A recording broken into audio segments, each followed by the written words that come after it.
pour vous le monde c'est ceci,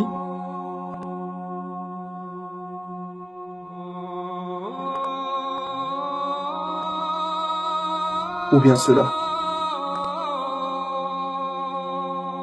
Savez-vous en moyenne à quoi un être humain utilise-t-il son temps? Il passe environ 7 à 8 heures à dormir, environ le même temps à travailler, 1 heure de voiture, 2 heures pour les occupations diverses, nettoyage de la maison, faire les courses, préparer à manger, aller chez le médecin, se laver, etc. Les Français passent de 2 à 3 heures devant la télé chaque jour, source directe de Médiamétrie sur l'étude basée en 2012. Environ 2 heures pour les autres divertissements, faire du sport, ordinateur, cinéma, restaurant, etc. Et en moyenne, 1 heure à 1h30 à manger. Oui, les gens mangent de plus en plus rapidement. Savez-vous combien de temps reste-t-il alors pour se tourner vers la religion, pour prier, etc. Eh bien rien du tout. Il ne vous reste plus du tout de temps. Pourquoi?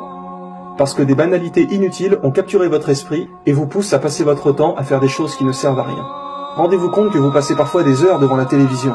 Vous n'avez pas de film intéressant à regarder, vous zappez les chaînes comme ça, juste par pur hasard. Ou bien que vous traîniez pendant des heures sur Facebook, YouTube, Twitter, etc. Rendez-vous vraiment compte que cela ne sert vraiment à rien? Et vous recommencez tous les jours. Vous avez complètement délaissé l'au-delà pour ces occupations futiles, qui en plus ne procurent en réalité aucune vraie satisfaction.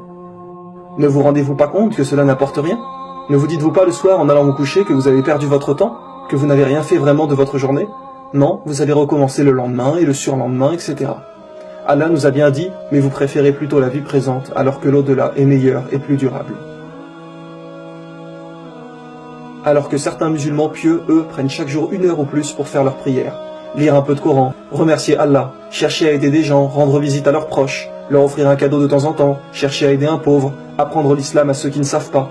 Car quand vous apprenez l'islam à quelqu'un, en allant vous coucher, vous vous dites que peut-être bientôt, grâce à vous et à Allah, il y aura un musulman de plus sur terre.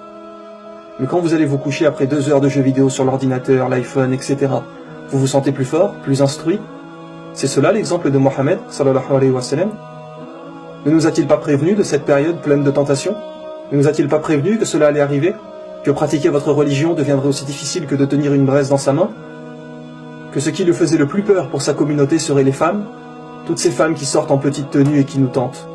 Car nous savons très bien que pour une femme, un homme est prêt à tout, et même à abandonner sa religion.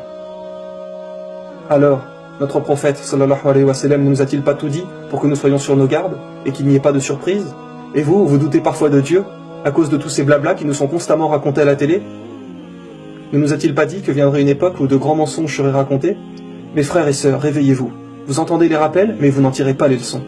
Arrêtez de passer autant de temps à vous divertir, car vous pensez que cela vous divertit, mais en réalité cela vous rend tel des esclaves.